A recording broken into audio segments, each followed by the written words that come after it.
is the Put It in the Air podcast.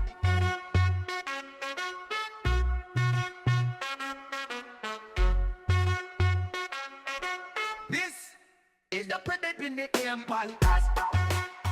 Yes. Welcome in, everyone, to the Put It in the Air podcast. I'm your host, Brendan Casello, a.k.a. East Coast Virus. And I'm Pascal Rawls Philippe, a.k.a. Punks and Drublet. Oh, that sounded You smooth. like that? You like that? It did. It took me a while to learn my name, but I know it now. Yeah, well, we're, 6 episodes in? This is our halfway to a dozen. Yeah. I think we're probably about a third of the way through the season. We'll probably have about 18 episodes on the season, including playoffs, recap, all that good stuff. And we're about a third of the way through. Congratulations. And maybe some off-season jive. Maybe we could spend a lot more time. No, I think chilling. I think we're gonna have to do an off-season one. There's gonna be stuff that we're gonna want to talk about if we want to make changes, stuff like that. But the NFL draft. We'll get to that when we. Oh, that's a good idea. The actual Super Bowl after fantasy season ends. Ooh, NFL playoffs. You know, we got things to talk about. Look at you! Wow. Breaking news. I hate to see this. What? This is tough. Go ahead. Spill the beans. Jabril Peppers arrested. Patriot safety charged with assault and battery, strangulation, and possession of substance. Damn. Not good. Was it? Damn it. Was it a substance that he was using to strangulate? I don't know. This is breaking news. Oh yeah, it is breaking. As a new captain on the Pats, I'm a huge Pats fan. Already the season wasn't going great, and now this, if it's domestic violence, Robert Kraft does not do that, and so there's a chance he could get cut straight up. If it's just straight up assault, who knows? Hopefully it was Let's not speculate. Hopefully it was with a bouncer that wasn't working, so it's like somebody who could defend themselves. Hopefully it's someone making some shit up, and it's actually nothing at all. But yeah, we'll see. Well, you're gonna have to give him his peppers. All right, guys. We have a new draft grade in. Thank you, Babalu. G-Men's Crusaders has sent in his draft grade. Thank you, Baba. And we do appreciate it. We're not asking for your draft grade to bash your grade or your team, but apparently Babalu had a pretty bad draft. Yeah, according to the NFL AI, at least. Yeah, the NFL AI, which may have been debunked. Coming soon, we'll tell you about that. Babalu did get an F and was projected to go 0-14 on the season, so he already has outperformed that. Congrats, Baba. Babalu, you're the man. So that leaves him in either 11th or 12th or tied for last, whatever it is. We still need to hear from Aggie and Marv. So tick tock, tick tock, tick tock. I'm gonna text you guys. I'm gonna text you. Hello. So just a quick update on the 5-37 bet. In the Put It in the Air League this week, being that we're recording Monday, some of the matches are still going on. But the match between Captain Cannabis and myself has completed, and I am proud to say that I have another W. Congratulations. Thank you so much. The crowd goes wild. 6 wins on the season through 3 leagues. It feels good. All right. And then in the Lions Den in Jay's league, I faced the number 1 contender, undefeated team, and actually had a pretty awesome matchup between Justin Fields on my team and Dak Prescott on his team last night. Okay. I went in with a little lead and pulled off the win by 6. So I have another win. Those 3 turnovers for Dak just did him in. Yeah, that was it. Man. And the little shovel pass from Justin Fields, if you missed it, it was to Freiermuth. And I just don't understand how that becomes a passing touchdown. It's like a flick of the wrist. Like every time Mahomes gets one of those, it's like that doesn't count as a touchdown. I know that always seemed cheap to me, but hey, a pass is a pass. It counts as what it counts for. So yeah, pulled off the victory by 6. Pulled off the victory on Sean by a little over 40. It was a good week, and the family league is the one that needs to be decided tonight.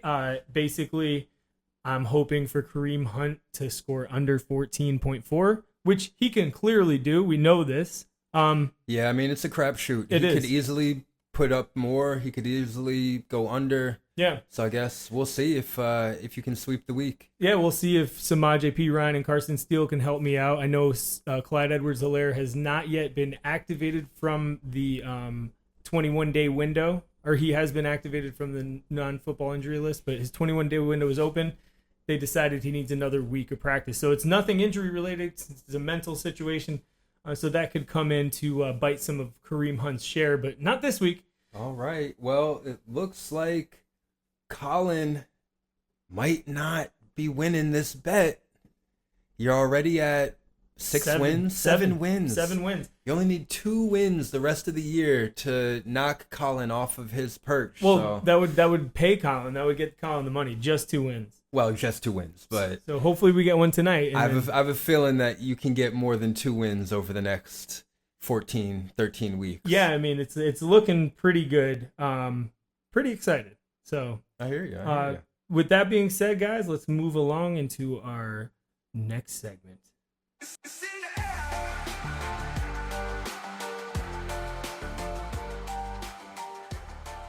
Brendan, what are we putting in the air this week?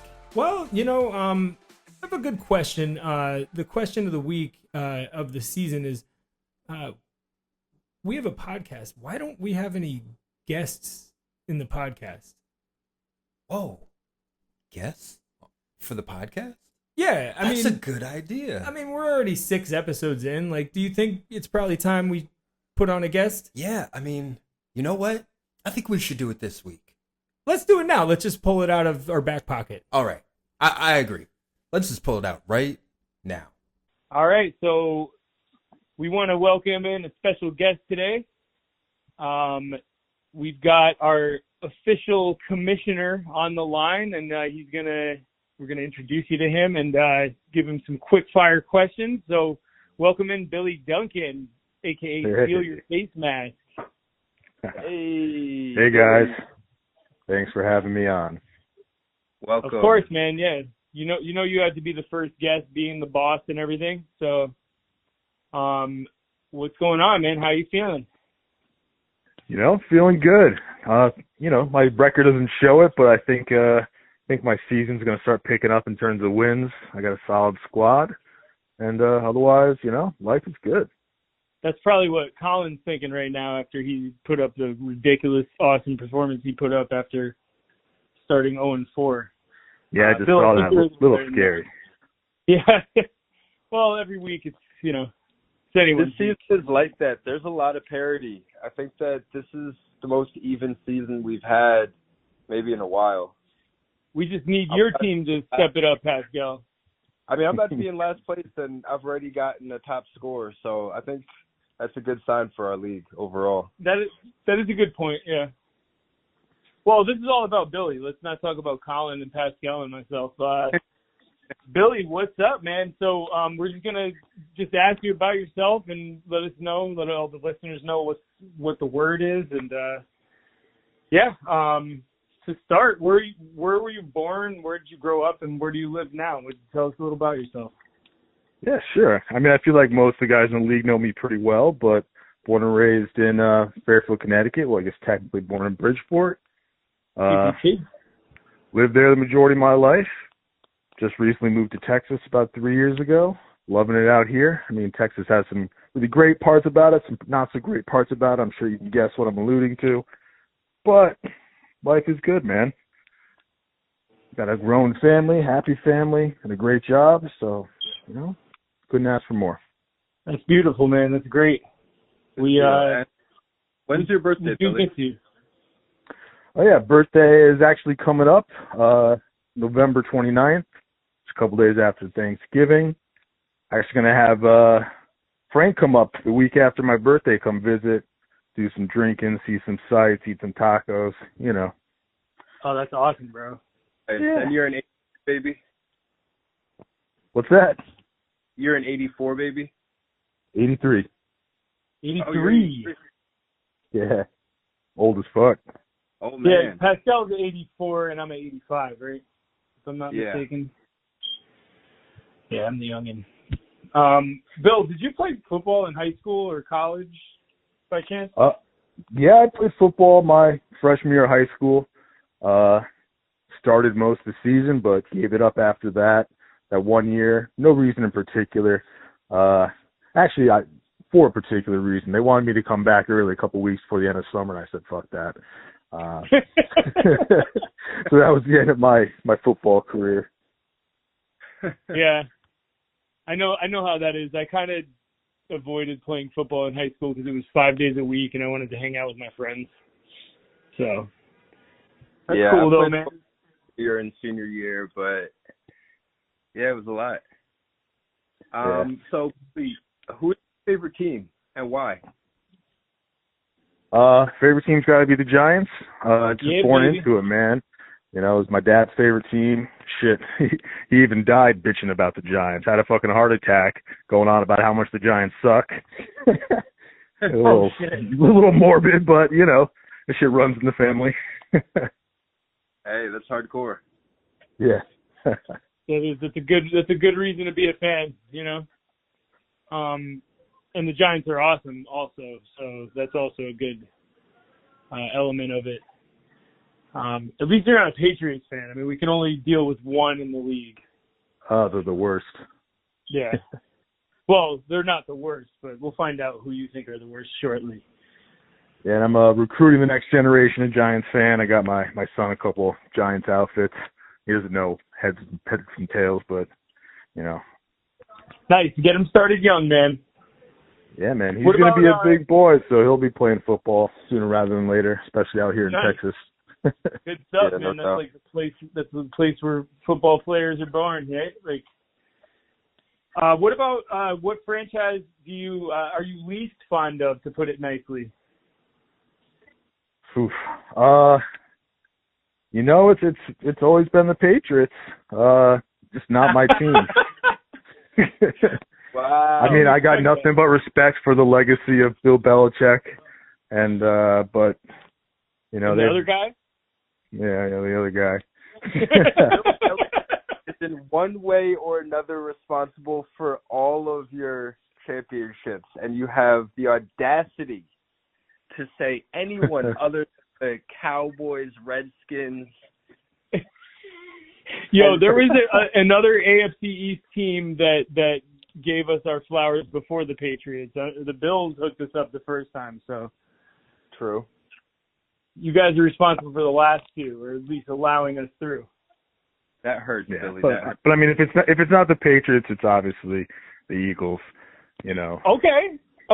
I was expecting the Eagles or the Cowboys. Most Giants fans, just based on the division rivalries and the hatred and the success and the arrogance and ignorance of Eagles fans. Yeah, I actually liked the Cowboys growing up as a kid, which my dad fucking hated. You should have seen his face when I came home from the store with a Cowboys starter jacket for the winter. He almost shit his pants. Oh, man. That must have been. Man. I can just imagine Right. passing home with a Jets starter jacket. Oh, I'd be heated. Yeah. Actually, it would be kind of cool, yo. Like, bring the starter jackets back, right? Yeah, not Yeah, a Jets. It would take so much self-control to not set fire to that thing. Yeah, anyway. I mean, I'd say the Cowboys too, but you know what? They're doing so bad these last few years that I feel bad for those guys. So Yeah, I can't and hate then Poor Cowboys. 3 decades. Whatever. They do good during the season, so it's not like they're the Browns or the Lions who lost for so many decades, like, consistently. I feel like that's even more tragic for them, though, is like to have these super regular season teams and get to the playoffs and lose in the first round. Like, that's got to hurt so much more. It's like early Christmas every year. Yeah. Speaking of, do you remember what the first football game you ever watched was? Or at least the first one that you remember watching? Man, I can't even say. I mean, you know, I grew up with football in the house, so I think as early as I can remember. Fortunately, I didn't go see a game live until way later in my life. My first live game actually sucked. It was really, really crappy experience. Yeah, it I'm was not the 5 games. Jets versus Green Bay, and it was a 3-6 matchup in the and there was no offense whatsoever. Turnover, punt, and I was like, man, spent all this money, and this is what I get. That's funny, man. Brings up the point. What position did you play when you played freshman football? Left tackle, defensive tackle. Okay, so you're an offensive-minded dude, so you don't like seeing big defensive struggles.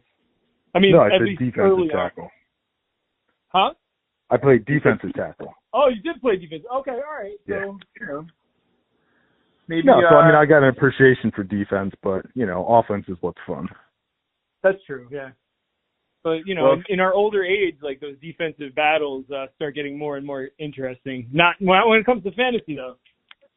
Bringing me to my next question: who's your biggest fantasy rival? My biggest fantasy rival? It's got to be either Colin or Pascal. For whatever reason, the last few years we haven't changed our schedule, so I play both of them twice a year. Okay. Once early on in the season, and then once towards the end. And quite a few years, it feels like there's a lot on the line with those matchups. So, some have been nail biters, some have been easy wins or big losses, but they've always had a big impact on the season. Nice. Yeah. All right, let's hear it. I'll lie to you. I'm never excited to see you as my first game of the year. I always know that's a problem, but somehow I think I get pretty lucky in those matchups, and my team's usually doing pretty well week 1. There was a time back a few years ago where I thought it would be clever to not roster a punter and to use that on a regular player, and I've lost a couple games that way. So I'm not doing that anymore.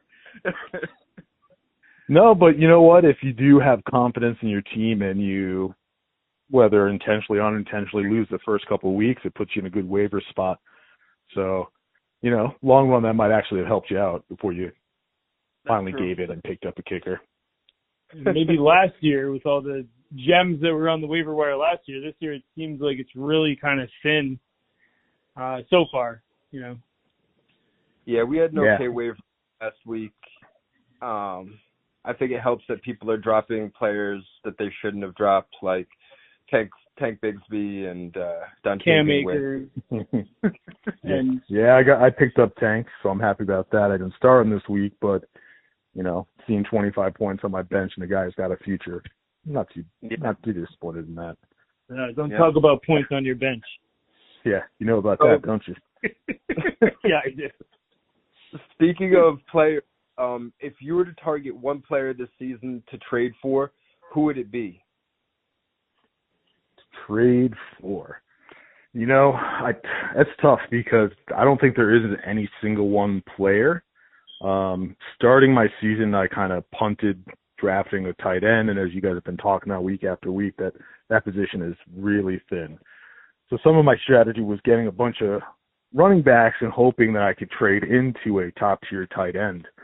But at this point in the season, there doesn't seem to be anybody really worth giving up quality pieces for. Unless you don't want Mark buy Andrews? into No.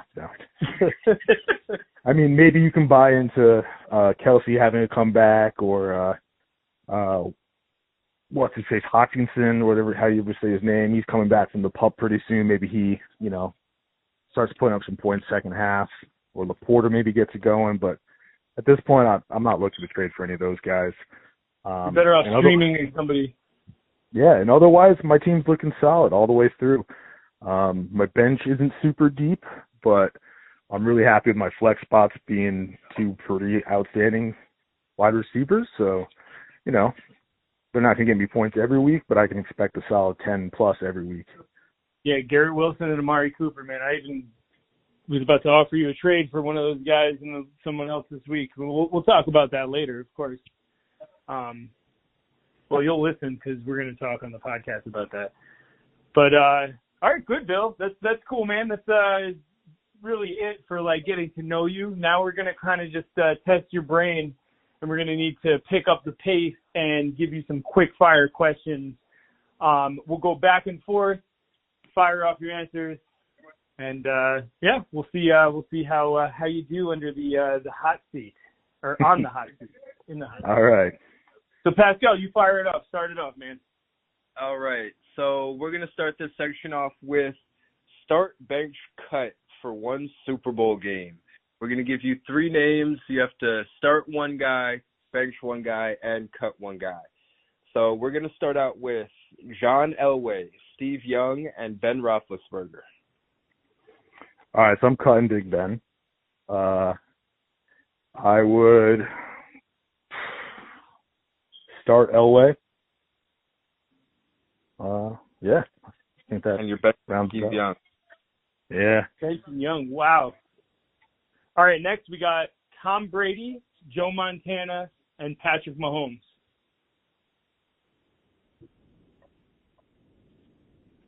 I hate to say it, but I'm starting Brady. I guess I'm benching Mahomes. You're cutting Montana? Yeah, never been a Montana fan. Damn, bro. All right. All right. Next, we've got Kurt Warner, Eli Manning, Peyton Manning. It's tough. Cut Kurt Warner, bench Eli, and start Peyton. I do the same. That's Wow. a good one. I don't know. All right, I might have to start Eli. I hate to say it.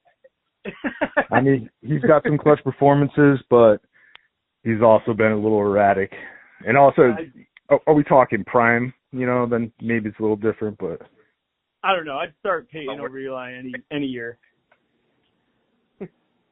Billy, last one. We're gonna get dirty here. Nick Foles, Trent Dilfer, and Brad Johnson. I guess you're gonna start Nick Foles, and I don't even know who Brad Johnson is, so I guess I'm gonna cut that guy. He's the quarterback for the Bucks when they won with Warren Sapp. Oh. So Warren Sapp, you're cutting Warren Sapp. All right. All right, Billy. So, He's digging deep on that last one. I'm like, how do you know? all right, next. What's your favorite football moment? Jeez, it's Giants beating the Patriots. That's Good answer. Good answer. Both times, or it's a- the first time or the second time? the first time was definitely a lot more impactful because it was just so nice to see the Giants win. But the second time was just as sweet. I'm not gonna lie. The first time the Patriots were undefeated, and that taking that away from them felt so good. Yeah. Oh, so horribly bad. All right, next gun. Lamar Jackson or Kyler Murray? I mean, Lamar Jackson. I don't think Kyler Murray's all that great, and they're coming out with. I saw some post the other day. They're coming out with a new Call of Duty or something, week 5, and after that, he's not going to be studying any of the tapes, and he's going to start shit in the bed every week. Done. We threw that in the pun down. Pascal threw that in the pun down last week. All right. So, who is your go-to for fantasy football information?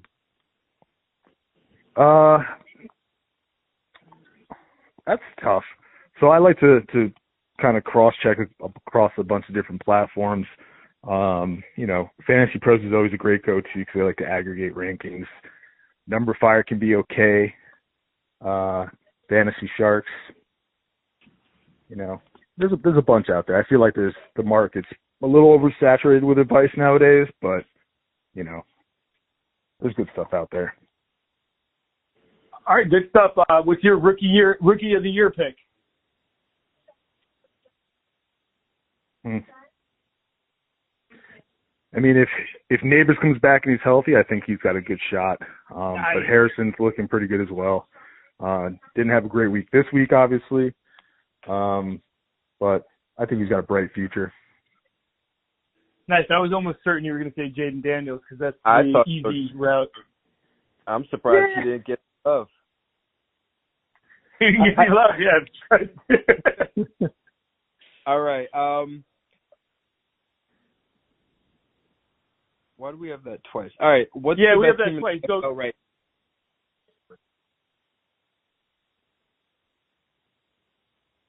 Phil? Yeah. What's My bad. the, What'd you say, Pascal? NFL right now? Best team in the NFL right now. Oh, I didn't hear part of that. Yeah, I Best team in the NFL right now. Man, that's really tough. I mean, the Bills are looking really solid. You know, I think they got the best quarterback in the league right now. Really? Based off of the last 2 weeks also? Yeah, they lost I mean, 47-10 last week. He went 9 for 30 this week. I didn't see the game this week. This is quick fire. We shouldn't be picking them apart. My bad. It was funny though. It was funny. At least I didn't say the Giants. All right, Bill. That's your answer. That hopefully that's your answer for the next question. What's your Super Bowl pick? Man, I don't even know at this point. You know, I think there's a lot of great teams in the league. You know, obviously I want the Giants to win, but I don't know. I think it's too early to say. I think Baltimore's got a great shot, though. Yeah, I think Baltimore, Minnesota would be my pick right now. Who has the worst fan base? Oh, definitely the Patriots or the Eagles. I mean, Philly throwing batteries at Santa Claus, like, you know, it doesn't get any lower than that. Listen, I probably agree with you. I can't stand Patriots fans. They're the worst. All right, Bill, moving on. Oh, my bad. But no, go ahead. What were you going to say? No. I was about to take your question. Go for it. Oh, yeah, no worries. Bill, which team will have the next dynasty? The next dynasty? I think dynasties are a thing of the past, man. I don't know. Oh, shit, it's so hard for teams to throw multiple seasons together. You know, you got Kansas City, who maybe could go for a three-peat this year, but is looking pretty unlikely with how ragtag their team is looking. Yeah, they're not doing it. So I don't know, man. I don't think we're going to see a dynasty anytime soon. You know, I saw somebody say something about Kansas City. I thought it was funny. I was like, you know, Brady always said Mahomes is winning because he's got all these stars around him, and now he wants to prove him wrong by winning with a bunch of bums. But I don't think that's happening. Yeah, I doubt it. I'm gonna let Brendan ask the next question, and I'll ask. Oh yeah. I think it falls better. Bill, what do you think of Aggie's fantasy team name? So, it was originally a copy of my name for a year where I had in one of our leagues where I was Holler at Your Mom, and he changed his name to I Fucked Your Mom. So right off the bat, I never really was a fan of it. I'm glad we got a little context as to the worst name in fantasy sports history.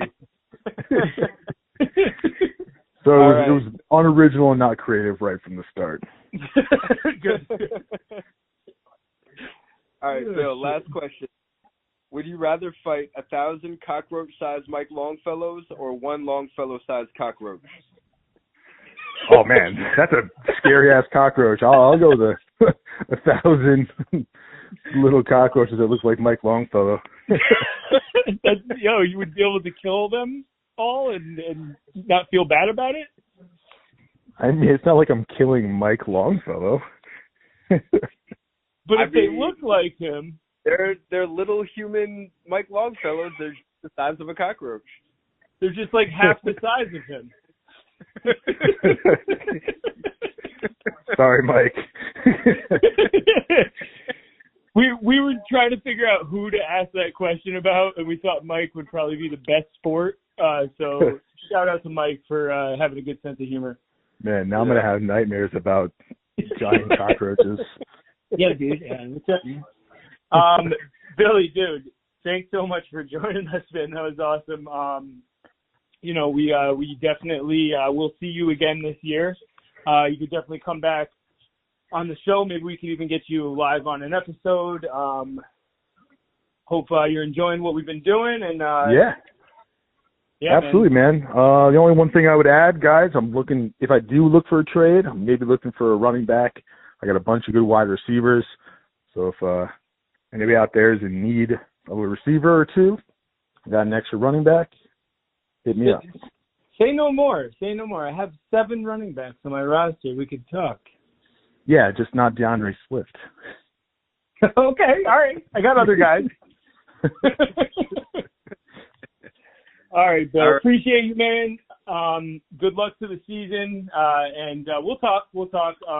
I don't owe you any money, right? Or no, I do actually. Cause you do. You owe a lot of people money. Yeah, I know. This week I'm gonna have to pay Colin too. I think it's looking like. Yeah. So I'll pay everyone, and then I'll wait again. I'm not in too much of a rush. I just got a promotion at work, so my money situation is looking good. Good. Congratulations, man. Yeah, I'm Director of Market Research for the Customer and Marketplace Intelligence Department for Pabst Brewing Company.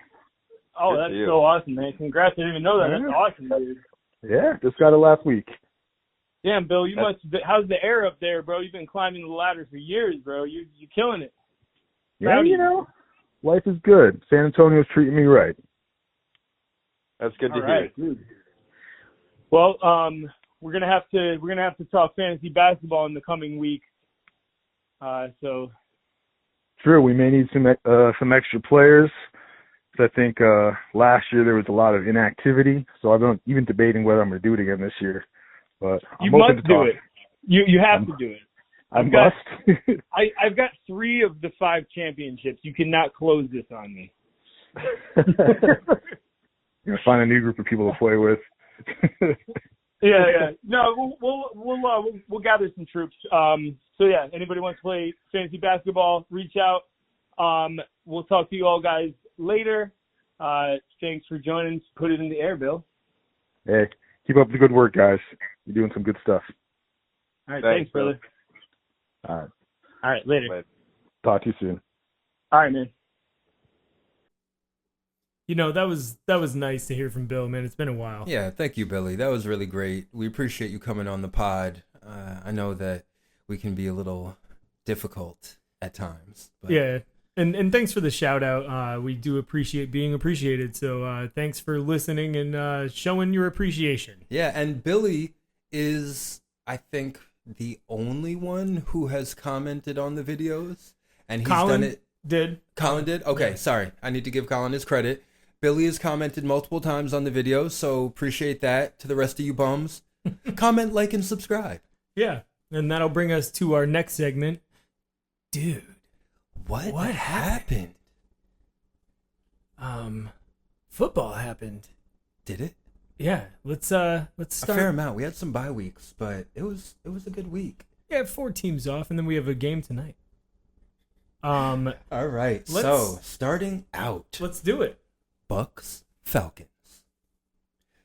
Baker stuck to the recipe, slicing up the Atlanta D in an efficient game from behind center. Meanwhile, Kirk is showing that the old men can still put up numbers, as he's the first QB to pass for over 500 yards this season. Free football, for a moment anyway, as Atlanta shocks Tampa Bay in this offensive and fantasy-friendly matchup. 36-30. Jets at Vikings. Aaron used up all his magic juice against the Pats, and once again looked like a 40-year-old QB coming off an Achilles injury. It's too bad they couldn't have a QB like Sam Darnold or Geno Smith to be the face of their franchise. Meanwhile, Sam Darnold gets to destroy the team that drafted him to that crap hole in New Jersey, and the world is left wondering if the Jets are destined to ruin every quarterback they ever get. As the London Purple shuts down the New York's hopes of a comeback. As the only good thing about the Jets' trip was the crumpets. Minnesota 23, Jets 17. Ravens at Bengals. Lamar reminds folks that just because they don't have to throw the ball to win the game, that they have no problem winning by throwing for 350 yards and 4 touchdowns also. Meanwhile, Joe Burrow tore the Ravens D up worse than Lamar did the Bengals D by putting up 400 yards and 5 TDs in a loss. This divisional matchup needed extra time as we saw well into 700 passing yards and 9 passing touchdowns. The Bengals and Ravens trade blows in a game that ends on Justin Tucker's foot, 41-38. Colts at Jags. Joe Flacco took a while to get going, but poured it on in the fourth, showing that the old guys still got it, but falling just short. Meanwhile, the Jags looked like they were cruising to a win behind outstanding performances from their new QB wideout duo, but they did just enough in the end to survive the comeback. With another matchup with over 700 yards of combined passing, Flacco loses the duel to the long-haired weirdo on his birthday and gets the last undefeated team get their first win. And Jacksonville 37, Indianapolis 34. Fins at Pets. Snoop Huntley continues to make a case for Tua's value to the team, but a good running game goes a long way.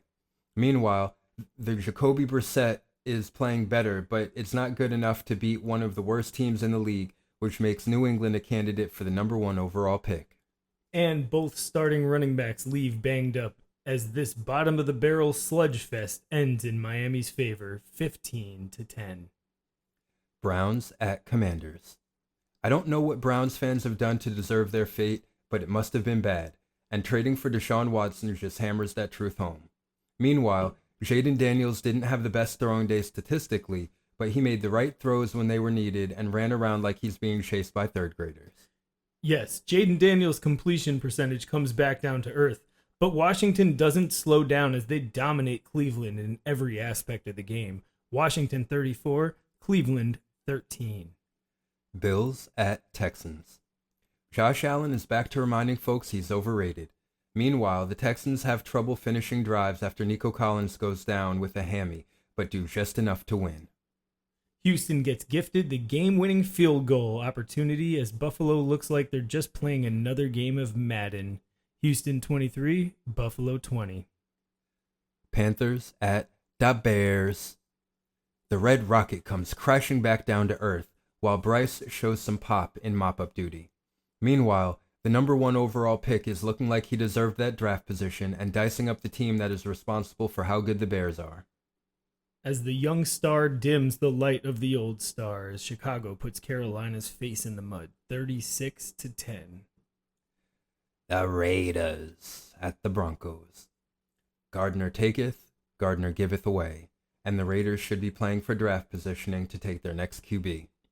Meanwhile, the Broncos have their next QB, and he showed some spunk against a hapless opponent, while the Broncos D is playing well against subpar offenses and the Bucs. As Vegas gets out to an early lead, only to not answer Denver's next 34 points, as Patrick Surtain leads Denver to a convincing victory, 34-18. Cardinals at Niners.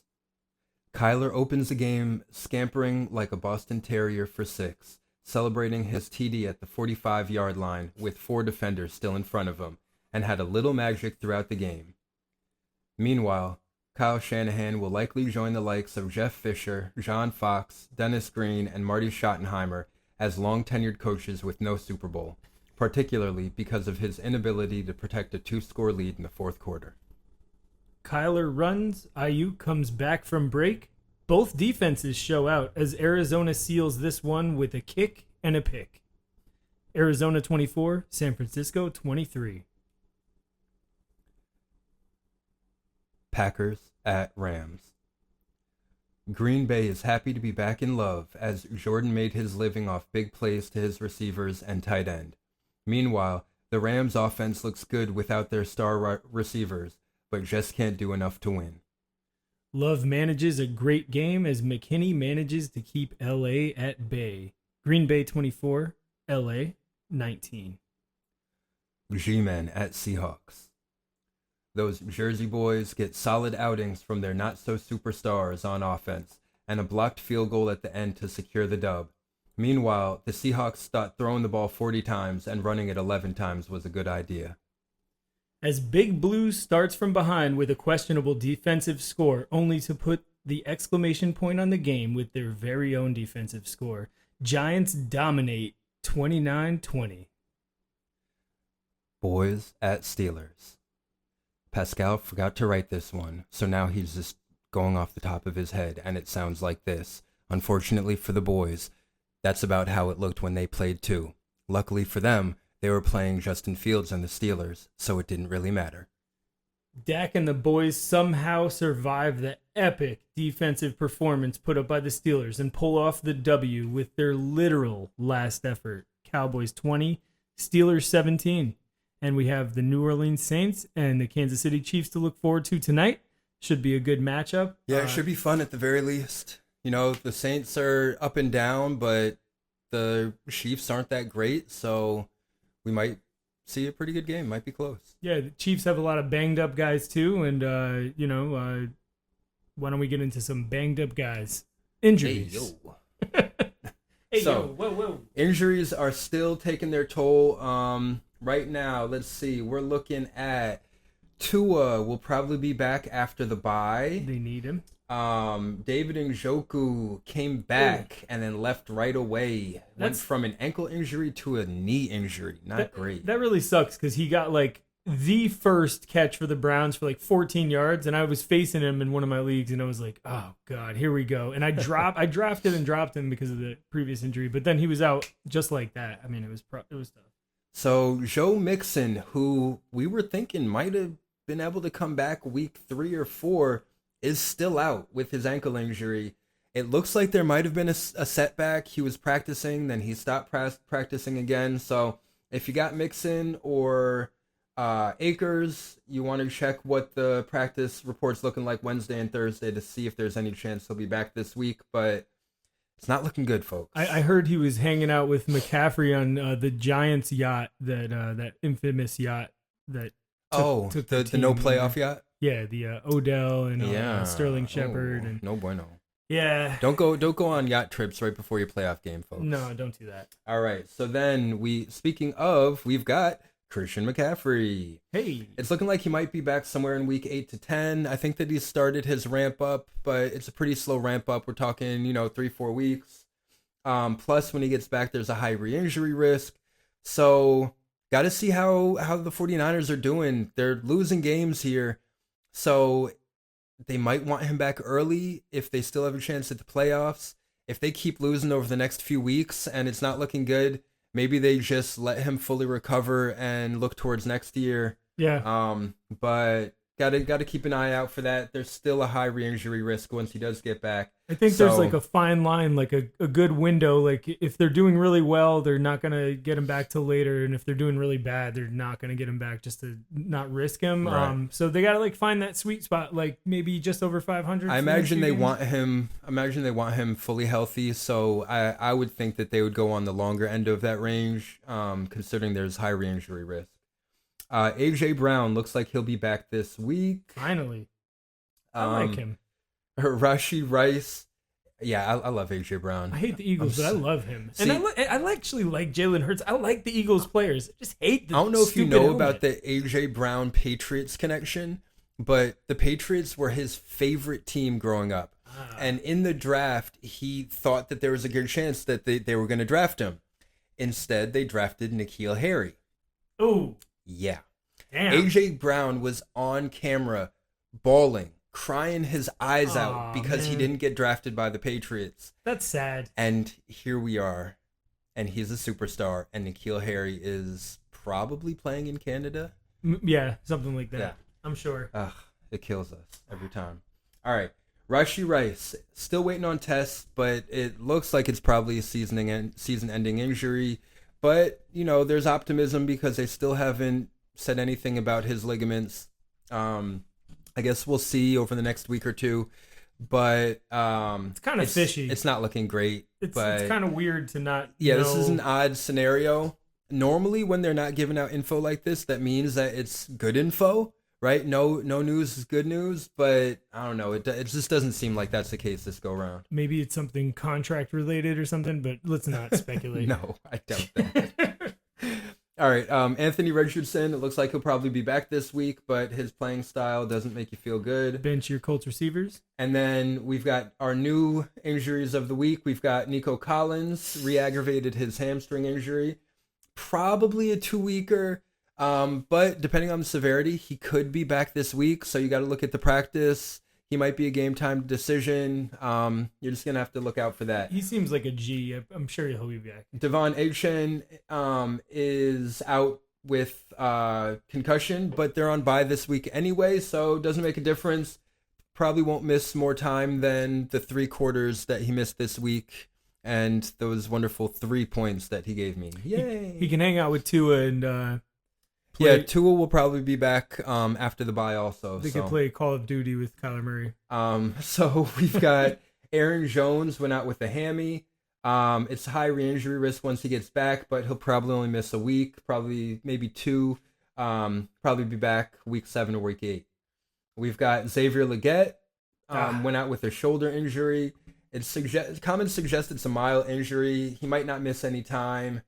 But shoulders for receivers can be issues. And he missed week 5, pretty much all of it. I think he got 1 catch for 6 yards. Pretty rough time to happen. We've got Aaron Rodgers, who is blaming his bad play on a low ankle injury. It's likely mild. He probably won't miss any time, but I mean, if it's real or not, his effectiveness is taking a dip. So, dude, the purple can't people expect eaters, too much from him. They smothered him so many times, dude. He's tough though. Jonathan Taylor, on an injury that looked pretty bad, might be back this week, might be back next week. Look at the practice report to see if he's ramping up or not. But he should be back pretty quickly, which is great considering they thought he might have to go on IR. Yeah, typically high ankle injuries, like you won't miss any weeks, and if you do miss a week, they say you usually miss about 3. So, yeah, I mean, for a running back, a high ankle can be an issue because you got to plant, you got to cut. So we'll see what they do with him. TJ Hawkinson looks like he is about at 90%. He should be back in a week or 2. A lot faster than they expected for him. That's great. That's good for Good him. news. Malik Neighbors missed this week with a concussion, but that's usually a 1-week injury, so he should be back next week. And the Giants won without him and Singletary. Right? Impressive. Maybe they should keep him out longer. No. Maybe Daniel Jones isn't that bad. It's really the defense. Yeah. All right. Then we've got Christian Watson. Looks like he has a high ankle sprain. Probably be back this week. It kind of depends on his ability to recover. But I'd be surprised, man. They said original indications were that he'd be out like a month and a half, 2 months. It's like a severe high ankle sprain. So we'll see. We'll see how that recovery is going. Josh Allen went out with a concussion. He might miss this week depending on the test, but we got to see how that goes. Zach Moss has maybe an ankle Achilles. Ooh, man, it didn't look good. It did not at all. Still not sure what's happening. Got to check after tests, but keep an eye on that because if it's an Achilles, that's the year done. It was late in the game, and just to note, they did go to overtime, and he didn't see any carries after that. He wasn't immediately ruled out, though, so there is some optimism, but we'll see what happens with that. And then we have our first kicker injury of the year. We've got Jake Moody from San Francisco. It's not true, but it's the first major kicker injury. Really? Who else got hurt? Graham Gano, the Giants kicker, got hurt, and then they couldn't kick the entire game. So they ended up losing that game because they couldn't kick extra points or field goals, and they were forced to go for it on 4th down. So not the first, but the first one that people actually care about. So Jake Moody from the 49ers goes out with a high ankle sprain. That's going to not be good for them. They're going to have to figure out who's going to be kicking. But they're waiting for tests, and I'm sure they're hoping that they're not bad. Yeah.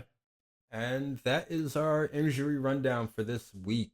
That wraps it up. What about the put it in the air matchup results? Ooh, well, we have East Coast Virus. What's up, guys? Going up against Captain Cannabis. Tied at 16 after Thursday night. This one was over by 4 o'clock Sunday. Big games from rookie Kyler Murray with 20... Oh, whoops. I forgot to switch that around. My bad. What? Because we weren't tied at 16? No, because Kyler Murray's not a rookie. But we didn't have any... Big games from Kyler Murray with 24 points. From rookie Brian Thomas with 23 points. not a rookie, Isaiah Likely with 16 points, and DeAndre Swift with 20 points, were bolstered by a solid all-around effort from everyone not named Cortland Sutton. Captain Cannabis made a shrewd move, picking up Tyler Kraft on waivers to the tune of 25 points. But another dud from Josh Allen, combined with lackluster performances from Jerome Ford, Deontay Johnson, and Antonio Gibson, meant this matchup was never really in question. There's no doubt Captain Cannabis can't wait to get his injured wide receiver duo back, while East Coast Virus is on a roll lately. And, the score, right? Oh, sorry. East Coast Virus destroys Captain Cannabis 155.2 to 112.84. I always forget that. Yeah, it's all good. And not to nitpick, it's Tucker Kraft, not Tyler Kraft, but I can understand how you can mix that up. There's a bunch of Tyler tight ends. It's a good tight end. Yeah, name. I should have looked it up. Yeah, that's all right. T Kraft. Yeah. You know? All right. So with that being said. Oh, go to my next one. Okay. Next we have Catch This Fade versus G-Men's Crusaders. Tied at 0 coming into Sunday. This one has stayed close all day. Catch This Fade got a solid 15 to 18 points from 7 players, including a pair of 16s for his kicker and defense. G-Men's Crusaders matched the 16 points with his kicker while getting 22 from Geno Smith and 16 points from Derrick Henry, Jordan Whittington, and Chase Brown. G-Men's will need a huge performance from the Saints D to pull this one out on Monday night, as he's down 18.6 points. Next, we have the MILF fuckers. Oh, no, I did it again. So Catch This Fade is up 134.76 to G-Men's Crusaders 116.16. And this one was actually funny because they were tied at 116.16 after before the 4 o'clock game? Yeah, before the 4 o'clock game. So this one has been going back and forth. It's going to be a good one to watch with the Monday night game. Next, we have the MILF fuckers versus Boston Bulldogs. Tied at 44.1 to start football Sunday. The MILF fuckers has to be hoping he didn't screw the pooch by leaving Kirk Cousins 34 points on the bench and by starting an inactive Khalil Shakir over Michael Wilson. Bolstered by outstanding performances from Drake London with 33 points and T. Higgins with 29 points, the MILF fuckers has a comfortable but not insurmountable lead heading into Monday night. Boston Bulldogs made the right move by starting Darnell Mooney in his flex, picking up 31 points in the process. Solid. To overcome the 57.56 point lead that the MILF fuckers currently holds, Boston Bulldogs is hoping for monster games from quarterback Patrick Mahomes and wide receiver Chris Olave. The MILF fuckers is up 155.36 to 97.8. Next, we have Punks and Drublick versus Salute Your Short Fellows. Ooh. Salute Your Short Fellows finds consistency with all of his fantasy players but one reaching double digits. Mike Evans made the most of his 5 receptions with 2 touchdowns as Kittle dominated, and Alec Pierce wakes up at the end of the game going from goose to 22.4 points in a flash. Devastating. As for Punks and Drublick, his team gets held back from a poor performance from Andy Dalton with 3.74 points, Indy's defense goosed, and a concussion that stops Achane's week at 2.7. With underwhelming performances by Rachaad White and Jalen Waddle, Pascal could be facing a 3rd week in a row without eclipsing the 100-point mark. If there's any bright spots, Pitt's alive, as Kyle Pitts puts up 15.8 without a touchdown. Kaimi Fairbairn puts up another monster week at 15, and new waiver wire ad Trey Sermon fills in for Jonathan Taylor, finishing with 18.3. Salute Your Short Fellows will look to extend his win streak to 3 next week when he faces off with East Coast Virus, as Pascal will look to bounce back against Boston Bulldogs. But wait, there is still hope. but it comes with Xavier Worthy needing 56.7 more points than Kansas City's kicker in this evening's Monday night matchup. So you're saying there's a chance? There's a chance. Currently, Salute Your Short Fellows is up 141.84 to 85.14. Ooh. Next matchup, we have Great versus the Auto Draftees. The Cincinnati Greats dominate with the stack and mini stack of Burrow, Chase, and Zach Moss, putting up over 83 fantasy points alone. Whoa.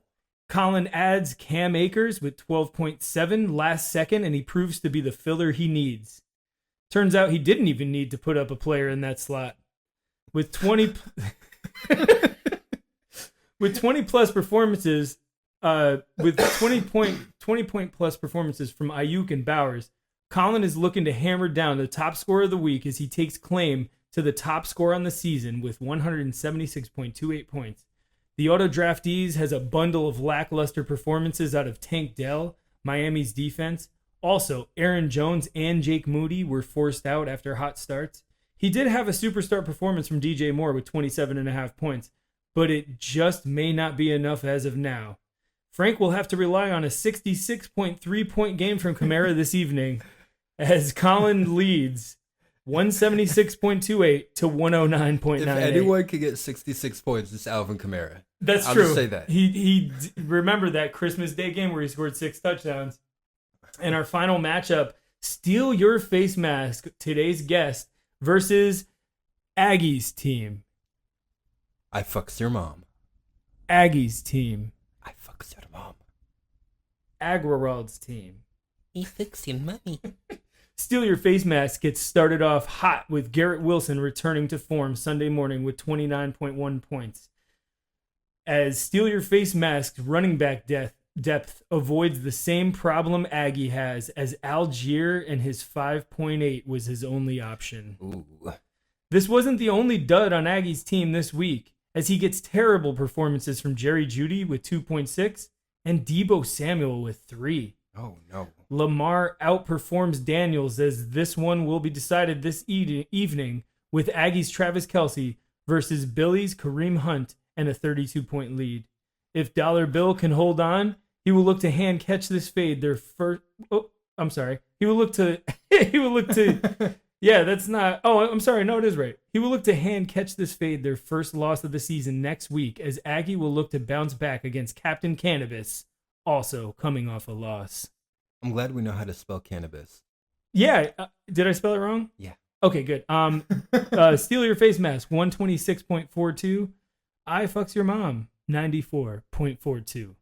All right, so we technically have some games that are still in the balance. There's some big leads. Some games are over, and I think the closest one is the Saints defense matchup. Yeah. Saints putting up 18. 18, okay. But still a chance for Boston Bulldogs to pull it off if Pat and Chris Olave can have big games. This is dangerous, man. This could be actually Marv's first loss tonight.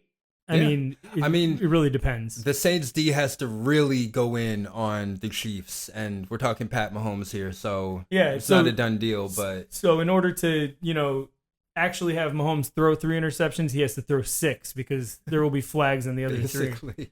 So basically, all right, guys, this is fantastic so far. Thank you for still listening. If you're still there, let's move along.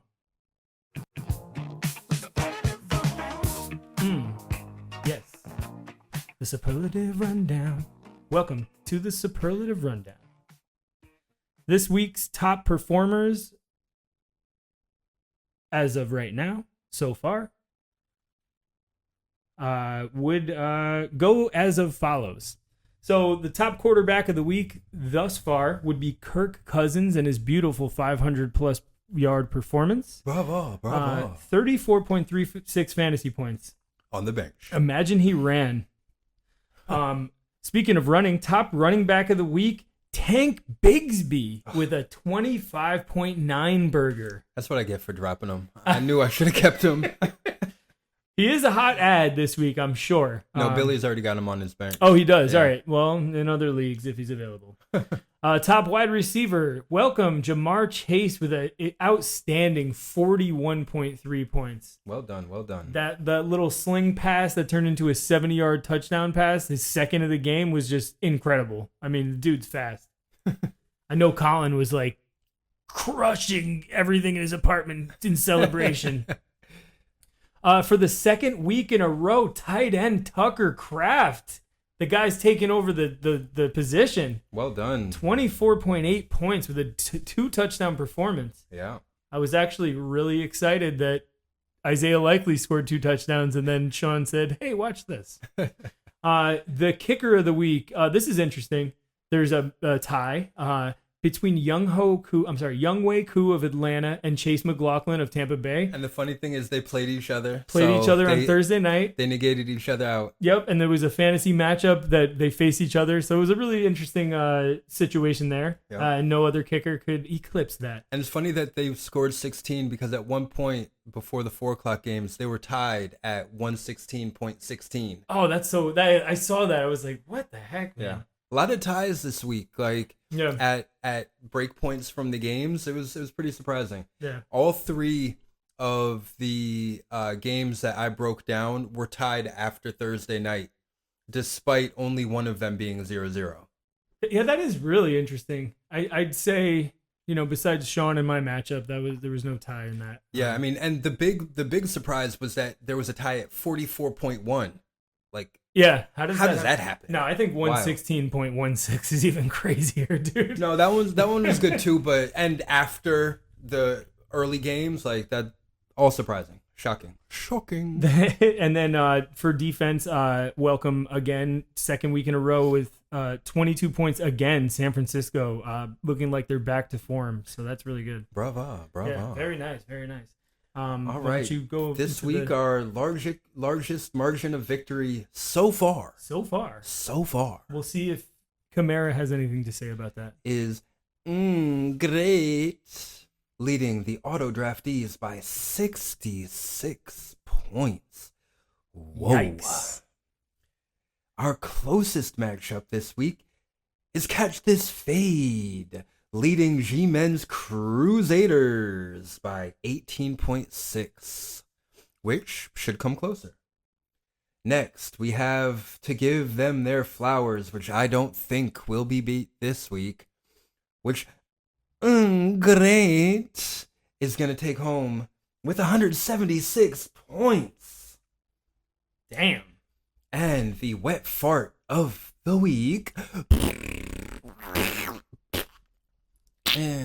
is likely going to me. But we'll see. I mean, Xavier Worthy could score 60, and then it wouldn't go to me. Really, I think, how much do I need? I probably need like 30 points to not be the wet fart. You need 14 to get up to 100. Right. So let's hope for that at least. And let's sing. Right now, the lowest score, Fucks Your Mom's got 94. He's still got players. He's still got players. Boston Sean? Bulldogs got 97. He's still got players. We've got Captain Cannabis at 112. We got G-Men's Crusaders, who still got players at 116.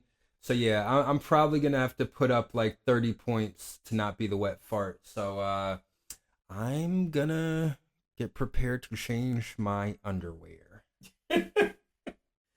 And with that, let's move on.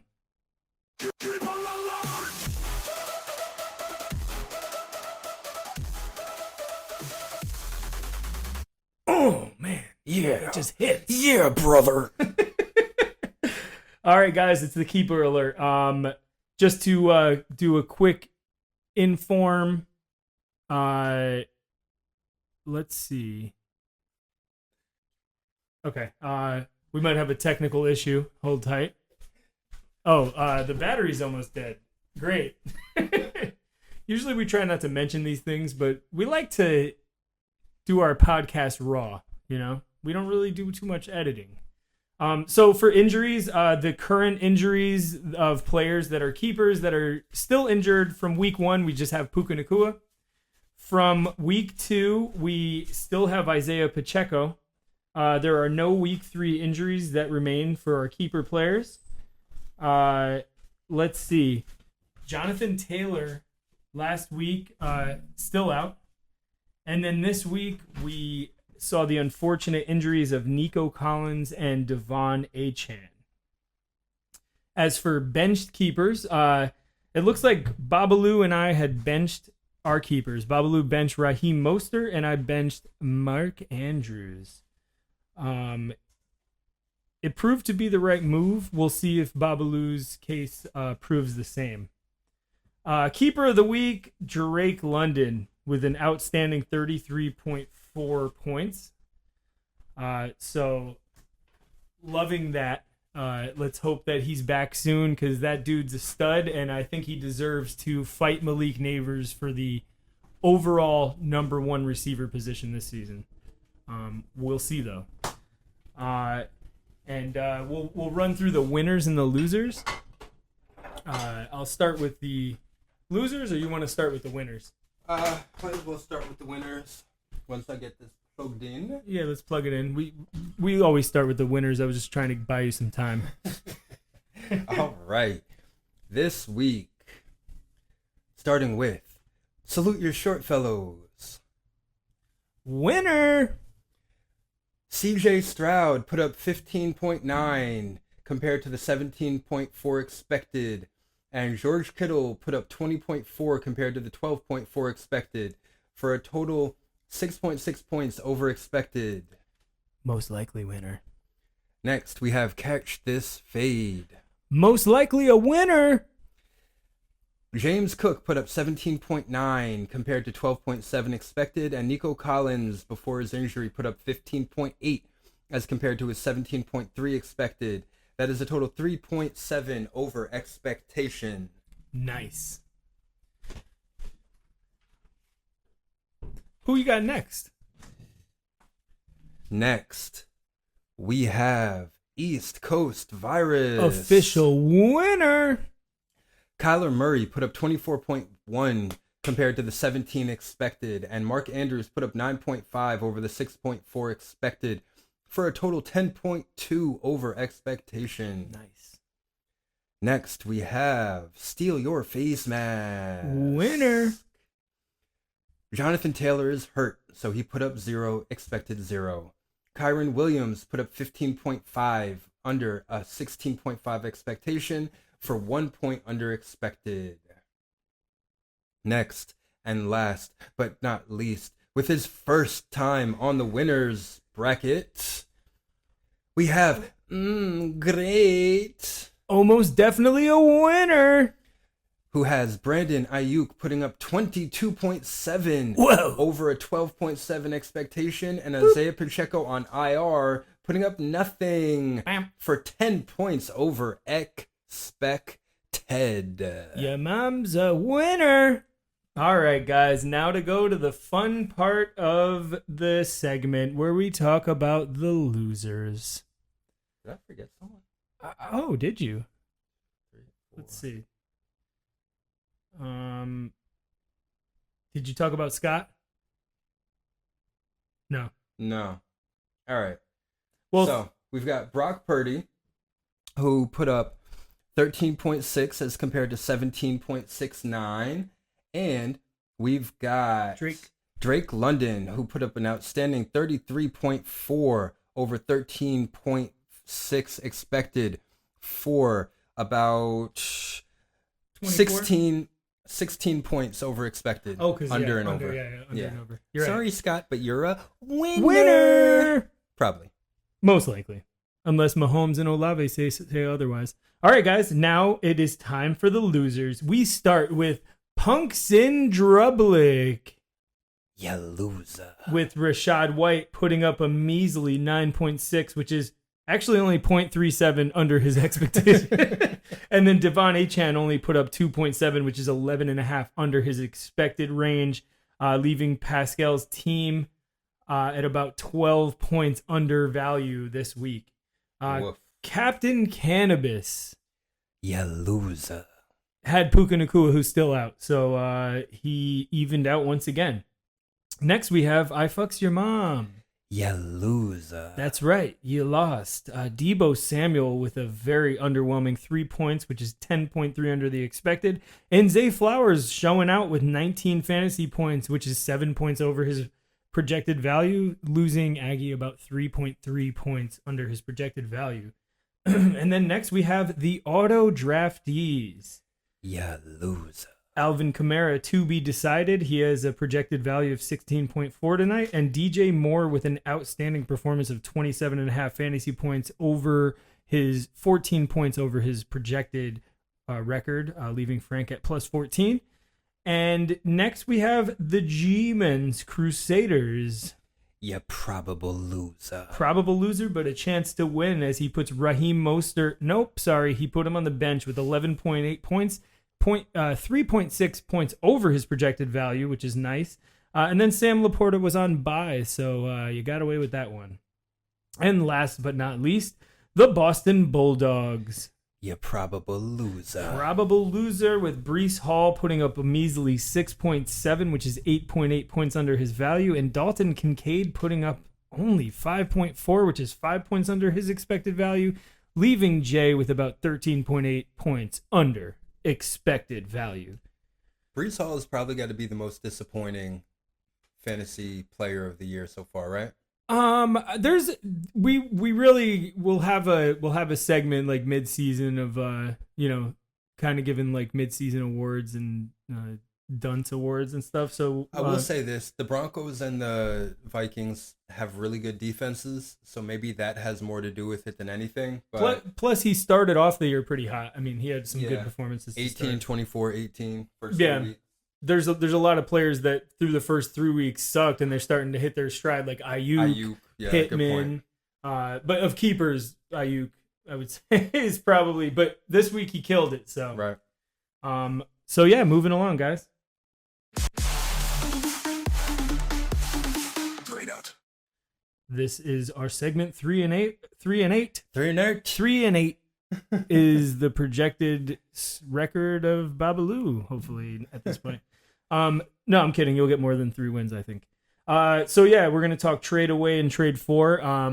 If you'd like, I could start, or if you'd like to start, I could go for follow. it. All right, cool. So my trade away targets this week, I'm going with a pair of running backs. One of them would be Jonathan Brooks, the rookie running back who has not yet played. His window was opened. Actually, I don't think his window was open, but he will be expected to be back potentially week 6, 7, 8. I mean, it's coming. The thing is, the performance of Chuba Hubbard is just really good. I mean, he's just killing it lately. So basically, we're looking at the possibility of Jonathan Brooks not really getting what he was drafted for. Yeah, I mean, I feel like he was the top running back on a lot of people's boards. And so the more likely likelihood for me is that he'll come in and start taking some carries from Chuba, and both of them will kind of... Yeah, it'll be a little committee situation, down. And maybe next year will be when he is worth rostering. But yeah, it's a good trade away target because there is a possibility of having a starting running back for the playoffs. And right also, he has keeper value. Yeah, right? So very, very much so.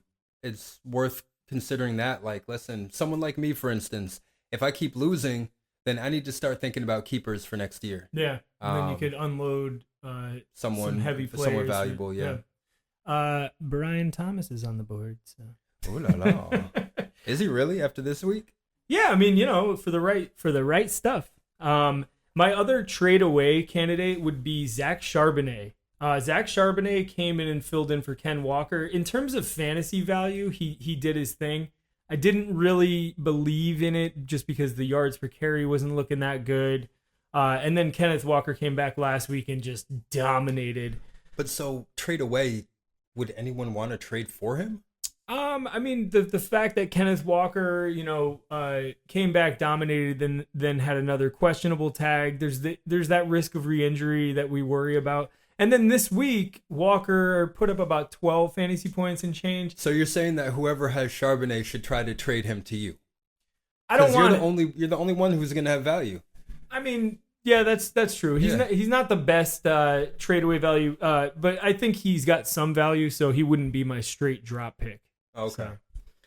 So my trade away would be Rico Dowdle. He had a really good game, but he hasn't been playing great. So you can take advantage of the fact that he's on the upswing. You might be able to catch someone who needs some running back depth.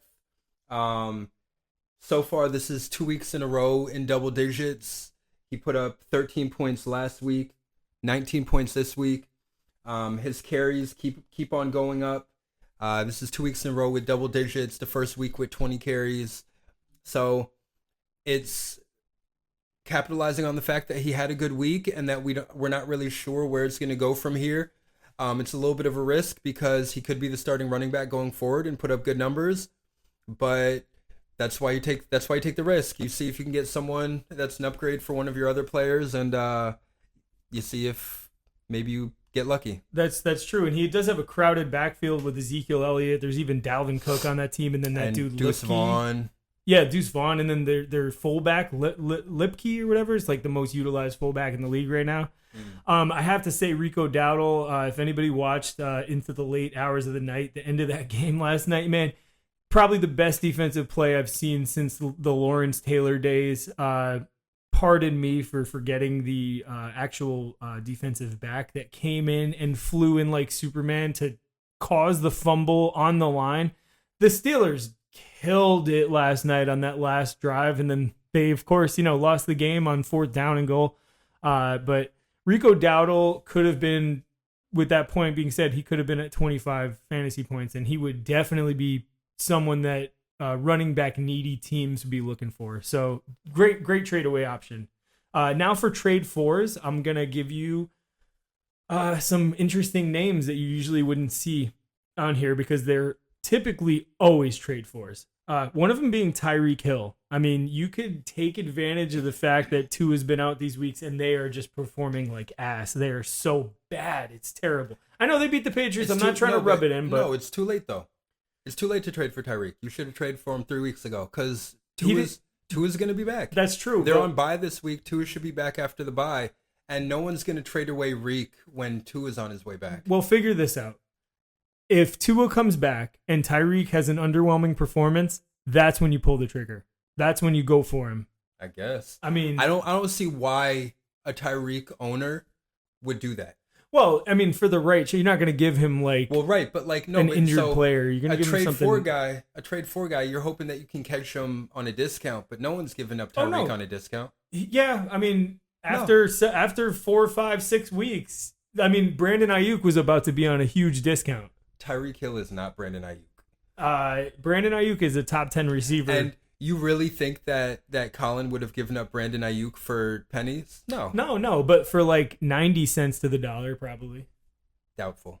Now he's like doubtful. You take these guys and it's like, I take this guy because I know he can put up 40 points 1 week, and then you don't even get the 40 points out of him, and it's like, I'm just gonna give him up for Michael Pittman. Hey man, some people are impatient, and that's when you have to strike for the trade fours, I guess. My other trade for, kind of a similar situation, but not really, would be CMC. The murky waters, the unknown situation, and the fact that most CMC managers also have Jordan Mason, kind of gives the opportunity that is so rare to be able to trade for CMC. Of course, you're still going to have to give away the bag and probably give more than, you probably have to be. You're definitely giving more than you're getting. That's for sure. Yeah. But there's a possibility that this dude comes back sooner than expected and just is his normal old self. I mean, this one makes sense to me because I think that there is a real risk that he's out another 5-6 weeks, which means that's significant production. For fantasy, really significant. That's your whole season. And then on top of that, he could come back and he's going to have high re-injury risk. So you might trade away something, a running back 2 and a wide receiver 3 to get him and only get him for a couple weeks. And Jordan Mason has been dominating. He looks so good. So they're not just going to put him on the bench and let CMC get his work. That's how they do it. They do it every year. Their running backs are always getting hurt. They have some undrafted guy who comes in like Elijah Mitchell. Yeah, I think, Mitchell. Yeah, plays he really was well. he was really good. And yeah. then when the starter comes back, That's true. the guy goes back to the bench. But I think Jordan Mason kind of looks like a Derrick Henry Jr. The dude runs so strong. Like, he looks really good. And hopefully his contract expires soon so we can see him on a different team. So yeah, I think that McCaffrey is a good option. My trade for would be Nico Collins. I think that this is the week to get him, because if I'm Marvellis, I'm looking at it like, dude already had a hammy injury during the offseason. He's re-aggravated it, probably going to be out for a couple weeks. And then when he does get back, is he just going to hurt his hammy again? So this is a week where you can offer, I'd say, an even trade for Nico Collins. Maybe if I wanted to get rid of CeeDee Lamb, maybe I do CD for Nico, right? Just straight up. Yeah, like Amon-Ra for Nico. Something like that, Maybe right? that's a little... Well, see, Nico has the added benefit of being a keeper pick, Yeah. right? So I would still say that a healthy CeeDee Lamb is more valuable than an injured Nico Collins, but not by a ton. And With the keeper element, it's like, okay, maybe that's what makes the difference. But also, let's say, who else would be a good choice? Like, maybe Brandon Ayuk, if he had if this was week 3 of him playing well, he might be a good option. But someone like that, like another top tier wide receiver who, What about Malik Neighbors? well, he's on the same team. I know, but in the world that he was No, in. so no way. There's no way I'd give up Malik. Malik is, before he went down with injury, was the number 1 wide receiver in the league as far as points scored in fantasy. Yeah. And he got him in like the 8th round or something. That's a great keeper pick. I put so many packages together in another league trying to get Neighbors. Oh my god! No, you'd Just have to kept be. getting You'd shut have to down. have to give the literal bag, Yeah. right? You got to give up players and cash Yeah. to get Malik. I'll tell you guys about that in the parallel universe. But Billy gave us some trade away and trade for targets. His trade away would be T. Higgins. And he noted that he had a great day and some easy matchups coming up, but really tough run of defenses for the fantasy playoffs. So That's good that would to be a know. good point for trying to trade somebody away, looking at their schedule. And then Billy's trade for candidate would be CeeDee Lamb. Oh, look at that. Maybe a little jab at Pascal. He said he's been inconsistent. Billy took a few jabs on this episode. Man, I'm glad we had him on this week and I not know, last right? week. So he said CeeDee Lamb's been inconsistent, so he might be a buy low guy you can get from a frustrated owner. Yeah, no way I'm selling low on CD. It's just, it makes no sense for me. I would do some kind of an even trade, like I just mentioned, Nico Collins, but my team is too bad for me to be taking subpar players for my superstars. Yeah. And then do you have a straight drop? Who are you straight dropping? No, but my gay drop. No, I'm just playing. Goes like this. Honestly, I don't have a straight drop because the guys that you should just drop don't really matter. Just drop them. Yeah. I think that someone has 2 defenses right now. So definitely drop one of them. So I would drop one of them. Or if you got 2 kickers still, Mike Longfellow, I would drop one of them. But at this point, like, guys kind of are who they are. And anyone that you're thinking about dropping for a good reason. So I had a couple straight drop ideas this week. If Mark Andrews threw another goose, it would have been time to just throw the guillotine. But he put up 9 points, and he's worth rostering based on his name, and obviously the game plan. And then I pivoted to Keenan Allen, but then I pivoted again because Keenan Allen is playing terribly. I mean, he missed 2 weeks, but the 3 weeks he's been in there, he hasn't eclipsed 10 fantasy I points. feel like we were talking about this before the season started, and I was pointing to the fact that he That he's showed up overweight at like and- 140 pounds. And I mean, when he's not playing, I mean, he's looking dapper on the sideline, but when he is playing, he's not looking very good at all. But I actually pivoted once again because I looked at the person's roster who has Keenan Allen, and they have someone who always, to me, is a straight drop, and that is Gabe Davis. Oh man, this guy hates Gabe Davis. He is He's had him like trash. 3 times in the last 3 seasons, and he He- gets pissed off every time. I worked so hard to trade him away, and I actually got Amari Cooper for him last year, which was like, I mean, that doesn't make sense now, but at that point, it was kind of a, hey, you want this home run hitter so I can get your consistent guy who's underperforming and is going to kill it for the rest of the season? I still lost 10 weeks in a row, but it worked out, that trade at least. So yeah, Gabe Davis, drop him. Don't anybody pick him up. Let him live where he needs to be. I think that Gabe Davis deserves to live on the waiver wire. Yeah, as a free Rah, agent. rah, rah. Maybe even free agent in the NFL. And then Billy's straight drop. Here we go. Andy Dalton. He's old as fuck, and the Panthers are trash. Is his notes? Well, Billy, yeah, fucking right. That motherfucker's off my team. The Red Rocket has dimmed out. Luckily for me, Jalen Hurts is off his bye, Yeah, so I can have a real quarterback again.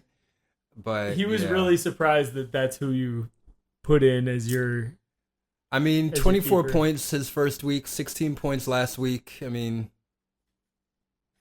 I don't know, man.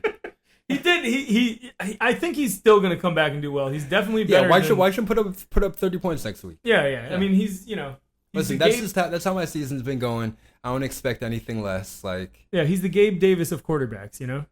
I mean, I hot don't and know. cold. I think he's the Andy Dalton of quarterbacks, to be honest with you. Yeah, he actually is. I mean, actually, straight up props for a straight up drop for Andy.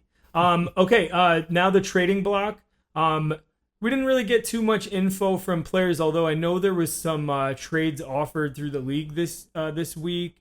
I know I spoke to Colin. Colin was toying with the idea of trading away Jordan Addison for Tank Dell, which is very interesting. I mean, Addison's clearly the better fantasy provider at the moment, but he's got court today, so we'll see what happens with that. I know Colin didn't end up going through with offering the trade, or he offered it and pulled it or whatever. But I offered to trade Jalen Waddle for T. Higgins straight up. that's a great offer, yeah. Well, then T Nothing went else. off for 29 points. So Yeah, that sucks. I actually used the strategy of going after the Rashee Rice owners in all the leagues this week. Basically, they have a guy to IR, so I was offering 3 players for 2 players to kind of like clear up my room a little bit. And I almost pulled off the J.K. Dobbins, Mark Andrews, and Isaiah Likely for Sam Laporta and Brian Robinson, and I wish it happened. It almost happened. I was so close. yeah. I actually got Babalu to agree to DeAndre Swift for Brian Robinson, and we almost made it happen, but talks kind of faded, and then he was like, I'm out. You're trying to screw me over. I'm out. And I was like, I promise. I'm just trying to make a trade, dude. And just a bit of advice, if you guys want to create a trade from nothing, a really good way to do it is go to the Players tab on the Fantasy app.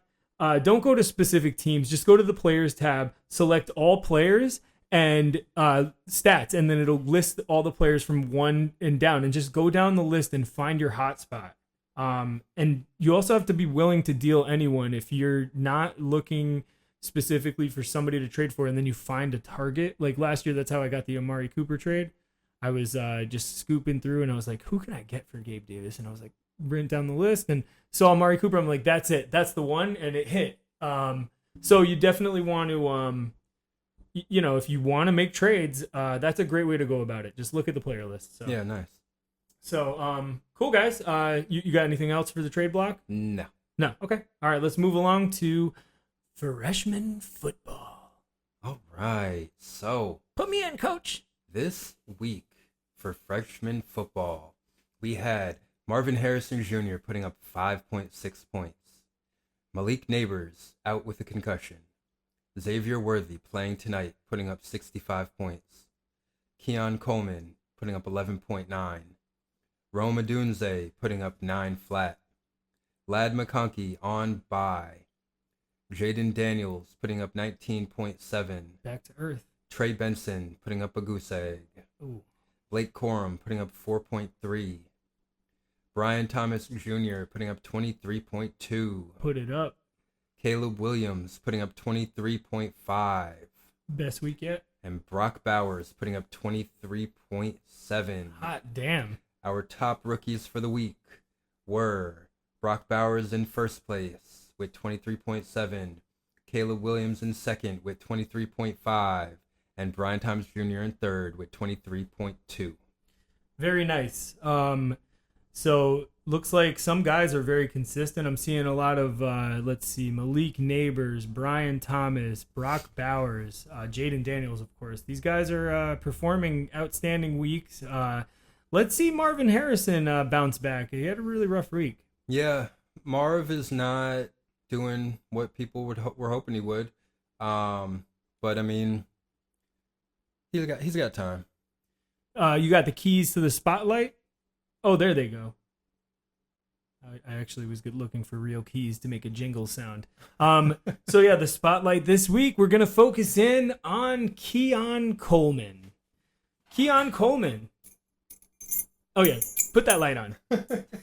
Who uses keys for a light? Anyways, Keon Coleman coming in at 6'3" and 219 pounds. I did not think he was that big.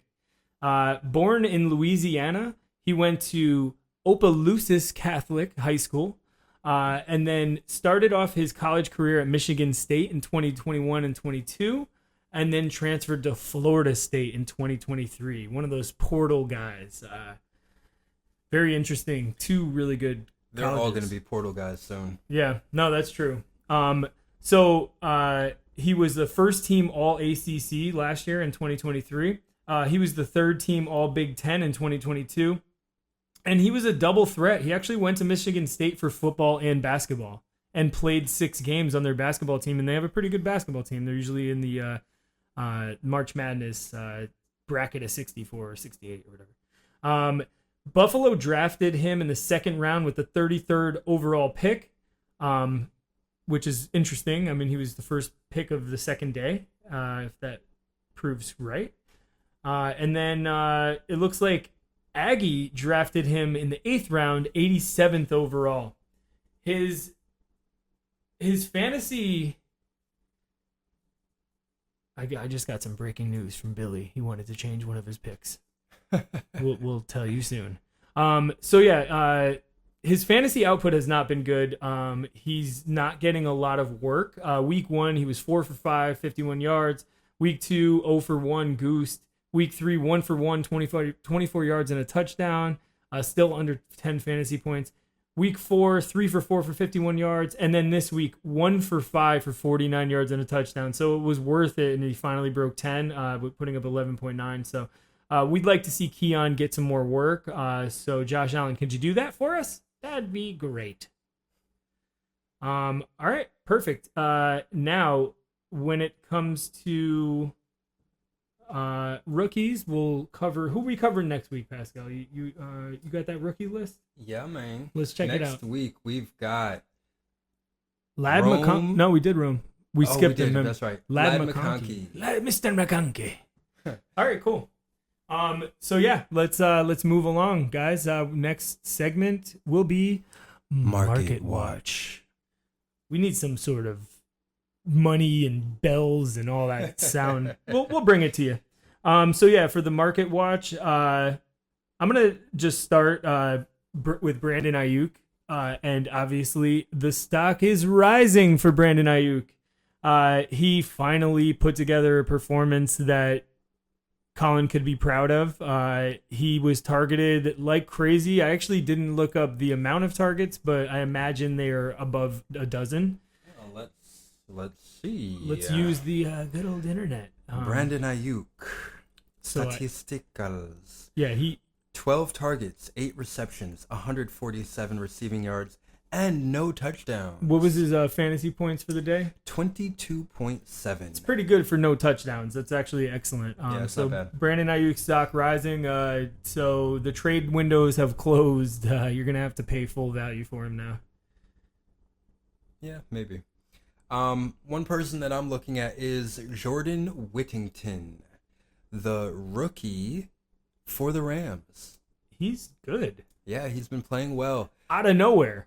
Well, he has a similar profile to Puka. You know, not the fastest guy, you know, not the quickest guy, but good hands, runs good routes, and He plays the game. He plays the game. And this is a guy that even when Puka and Coop come back, he still might have place in the offense, but he is definitely stock up right now. Nice. Billy wanted to profile Brandon Ayuk as well, and his stock rising. So we're on the same page Wow. there, Bill. After a horrid start, he finally popped off 10 plus targets for 2 out of his last 3 games. So thanks for doing a little research for us, Bill. We really appreciate it, and we agree with you. Next player to profile, I'm going to talk Jerome Ford, Eek. and his stock is unfortunately going down. Now, Jerome Ford started the season off as the top running back on the Browns. He's always had the Nick Chubb returning situation as a cloud over his fantasy production, but he also has Deontay Foreman taking the start here and there. It's very interesting to see. I turned the game on and I saw Pierre Strong running routes, running as the running back, not running routes, but Running the ball. yeah, running the ball on a route towards the end zone, but he got stopped. So Jerome Ford's stock is going down. If you can, I would heavily recommend packaging him in a trade and sending him off. I mean, I don't know if anyone wants him. I'm not going to say I do. I almost did. I almost did. So the next person I'm going to highlight is Breece Hall. Ooh, that's a tough name. His stock's going up, obviously. Right? I mean, there's nowhere to go but up from here. Ooh, But as of the moment, no, not Ooh. looking good. the This is stocks are 2 crashing. weeks- 2 weeks in a row where he's just not putting up numbers. Their rookie Braylon Allen is running the ball well, and with Aaron Rodgers making excuses and getting upset at his coaches, it's just not a good situation to be in, having anyone other than Garrett Wilson as your fantasy starter. So right now, Breece Hall is down, but I don't think he'll stay there all year. I Nah. think he'll recover. He's powerful. I think him and Braylon Allen have much more positive things to show us, and also Tyler Conklin, since the tight end, situation in the NFL, it's hit or miss. Tyler Conklin might be worth looking at, and then Travis Etienne. We will cover Travis Etienne. Billy decided to put him as his stock going down. Ooh. And he said Tank Bigsby looks like the better running back, and he might have proven that today with his 101-yard, 2-touchdown performance on just 13 carries. I didn't even know that. Yowza. Damn. Yeah, he had like a 70-yard touchdown run, I think. Okay, so that's what it was. Yeah. He was really good. I watched most of the game, and he held it down. I just didn't realize he got that little amount of work. Yeah. So bringing us to our next choices and our next segment. Sly as a fox. Hey. Someone just lit a cigar. And the Sly as a Fox That was a blunt, picks. actually. Yeah. Sly as a Fox picks. You want to go first on this? Sure. So my Sly as a Fox pick came from a loser. Loser. But it was a nice pickup. Who is it? Picking up Tucker Kraft, he tight end. You got the first name right. Yes. Good. Tucker Kraft put up around 25 points. Got Killer. him off waivers, and I got to say that it was a shrewd pickup. I think I mentioned that in the rundown. And there's not much to say other than he's one of the top. He's one of the top options on what should be one of the top offenses going forward. So, folks, I think you can look forward to seeing Tucker Kraft in the lineup Yeah, the foreseeable future. They're shedding options. I mean, Christian Watson's injury, and then Romeo the Dobbs issue with Romeo Dobbs suspended. Yeah, getting suspended, not wanting to be there. I hear. We were supposed to talk about trade that rumors. on the injury. I forgot. Yeah. He it's not looking good there for Romeo Dobbs, but it's looking. It's looking good if he wants to trade. And and for the team that gets him, he's a good wide receiver. Yeah. So yeah, that's a good pick. Actually, it's interesting that you say that because Tucker Kraft reminded me very much of like what Alec Pierce did yesterday, because he didn't really do much, and then all of a sudden he had a monster like 60-yard touchdown, and then immediately after that got another like 20-yard touchdown. So he put it all together in like the same quarter. But not taking anything away from him, he's been the top tight end 2 weeks in a row. Sean, awesome pickup, definitely sly as a fox. My sly as a fox pick once again goes to Baba Lou. Baba Lou's doing something right out there. All right, Baba. All right, Baba Lotion. Huh? Pause. It puts the lotion on its skin, or it gets the hose again. Baba put the lotion on his team, scooping up Jordan Whittington, who went 7 for 10 for 89 yards. Nice call, man. Well done. Really good call. And then Billy gave us a sly as a fox pick as well.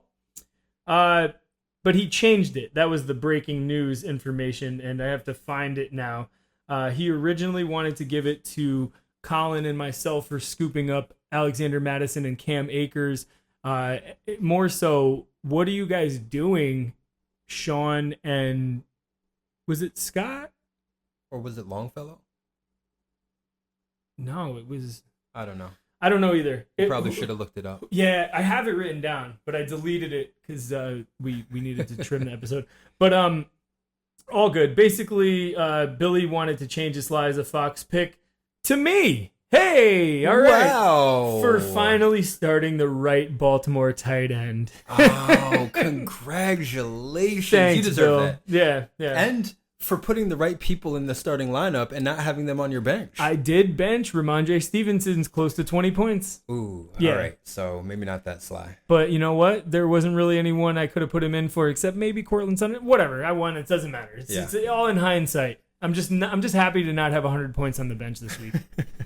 There was a lot of buys. It probably would have happened. I wish otherwise. I could have gotten 100 points somewhere.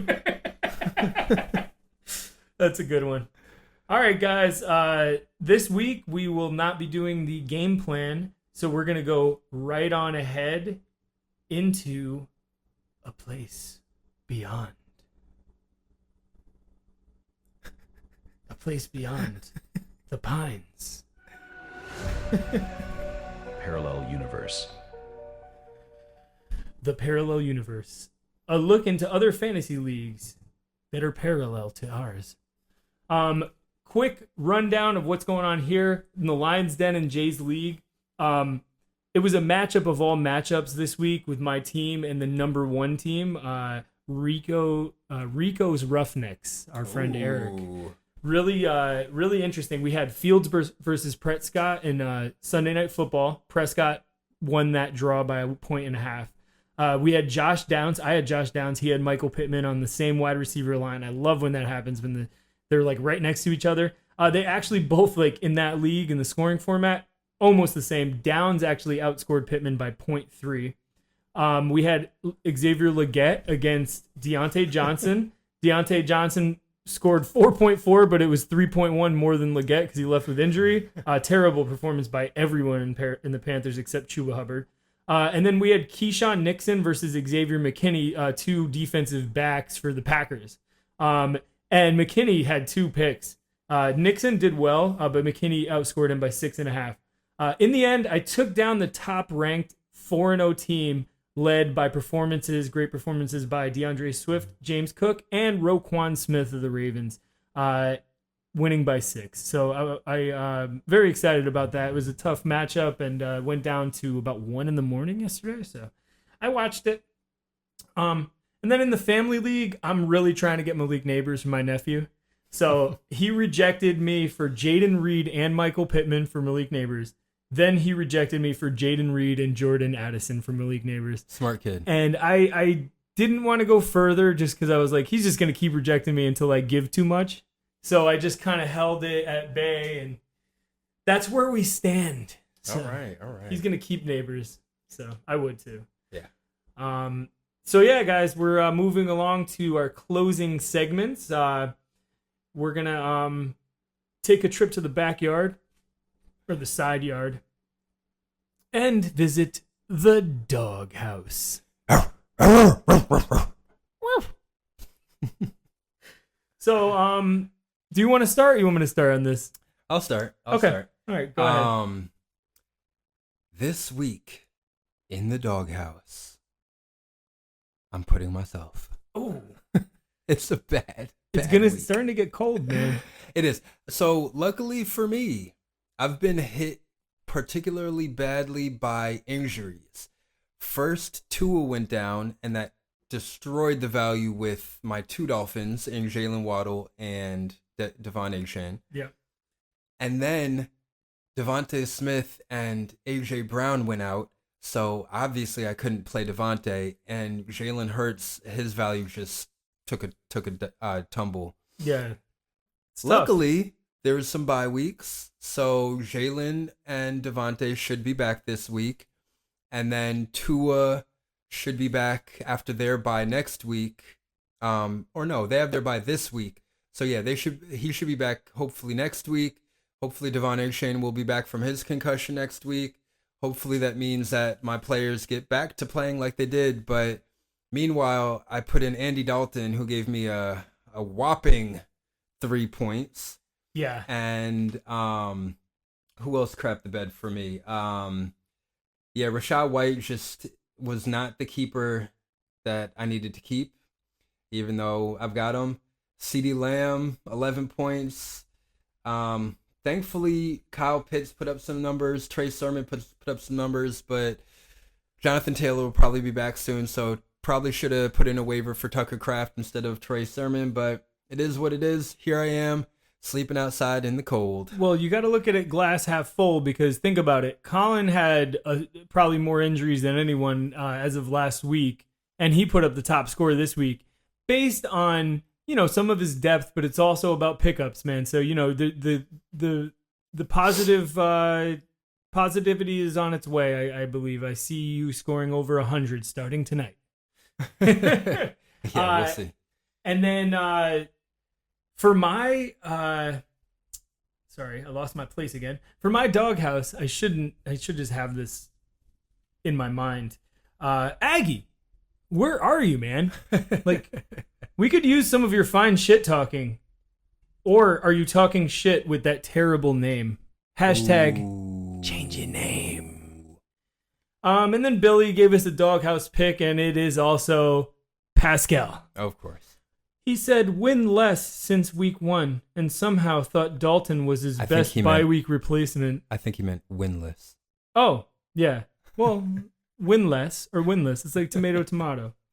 But yeah, he said he somehow thought Dalton was his best bye-week replacement for Hurts. Yeah, I mean, like I said, he put up 24 his first week. He put up 16 his second week. And, yeah, well, I don't know. Whatever. Oh, man. Fuck that guy. You got to tell Aggie to get more involved when you're out there in the doghouse times, too. Will do. You know, it's Will Aggie do. and Pascal and chat. Pascal. We'll chat. All right, guys. Well, that's going to put it out for us this week. So thanks for listening once again. And always remember, when watching Monday Night Football, to put it in the air. And that will do it. This is the put it in the air. Remix.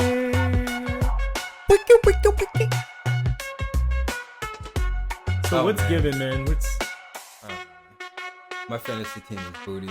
yeah? But no, it'll be better. Like, once people get better, get healthy, and at least, like, I'm not that far behind everyone else. That's true. So if I can win a few in a row, then I can get myself back into playoff contention. But, oh, man, it's at least I have the podcast to look forward to. Shit. That's true. Yeah. And you know, I think last week was your low place. I think that was your low point of the season. I don't know. That like, lineup, this I don't know, man. You're gonna break 100 this week. I mean, Seeing improvement. I've got Dolphins on the bye this week. Like, it's just not a good start to the season. Yeah, We'll I'm gonna be one of those teams rostering 2 defenses this week because I am not letting go to those Vikings. Yeah, it's smart. But who am I gonna let go of? I got too much depth, man. I mean, we might just not start a defense.